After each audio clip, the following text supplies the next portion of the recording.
Hello. The Torah portion for this week, Tazria, deals with skin diseases common in biblical times and their associated purification rites.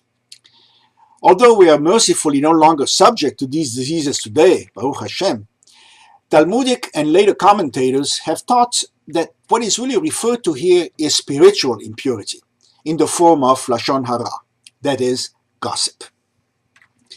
Everybody is prone to gossip. Is gossip good or bad? The Jewish tradition unequivocally characterizes it as bad.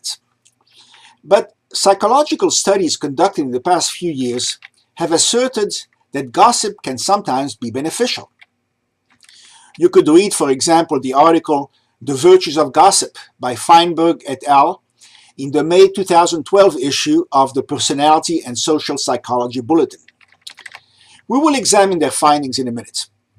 But before we do that, let us summarize the Jewish position on lashon hara. You may not speak ill of others, even if you're telling the truth, even if they're dead, even to the people closest to you. You may not speak ill of yourself. You may not imply ill through body language, tone of voice, omissions, or ambiguous expressions. You may not speak what will be interpreted as ill, even if you say you don't mean ill. You may not relay damaging information, even if you say you're not sure it is reliable. You may not relay information about someone who does not want it relayed. Exceptions are few and far between. You may speak ill of others if you are saving a life, or testifying in court, or writing a letter of recommendation on a request, or warning someone against dealing with people who have been crooked in dealing with you, and only with you, or referring to the misdeeds of people currently serving a legal sentence for those misdeeds, or teaching about cruel and crooked historical figures to avoid history repeating itself, or speaking to someone in private to advise him on how to correct the faults you perceive in him. The Talmud says, anyone who shames another in public is as if he had shed blood. It also says, slander destroys three persons: he who speaks evil, he who listens to it, and he who is spoken about. Now, what are these recent psychological studies saying? They established, based on a huge amount of eavesdropping in public places, that 2/3 of the time when people talk, it is gossip that comes out. They try to answer the question, why is that? Why do people love to spread gossip?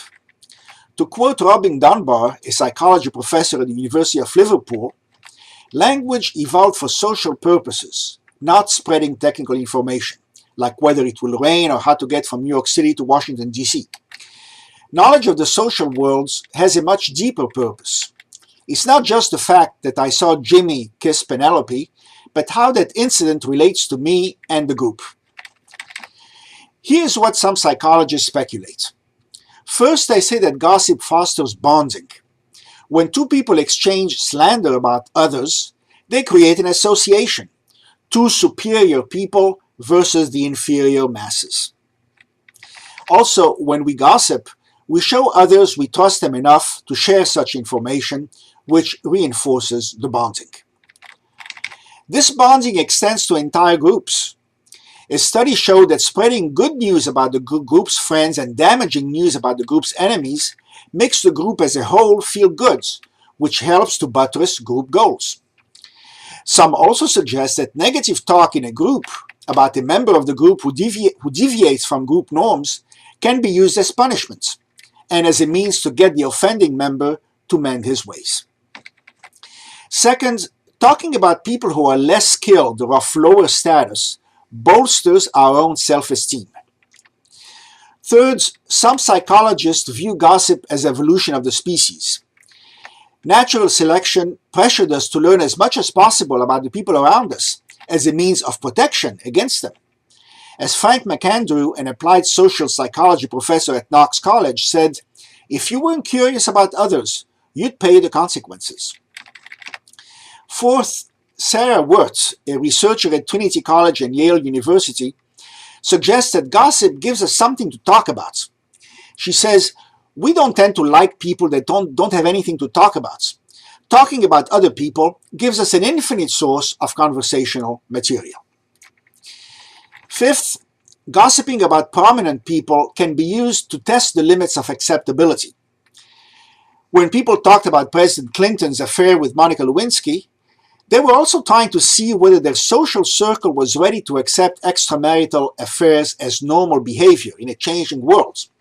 Hey, if this flies, maybe I can join the fun. Sixth, when you spread dirt, you become popular, most of the time. Charlotte de Backer, a psychologist at the University of Antwerp and a researcher on the use of gossip as a social agent, says, gossip is like chocolates. Humans are drawn to fatty, sweet foods like chocolates because such high-calorie foods were once our lifeblood in lean times. As a result, people crave those foods, even when they are not in dire need of calories. Likewise, the pleasure that people derive from gossip can create a tendency to dish dirt, even when the subject matter doesn't affect our lives, such as with celebrity gossip, or when divulging information could be more risky, such as at work. So there you have it.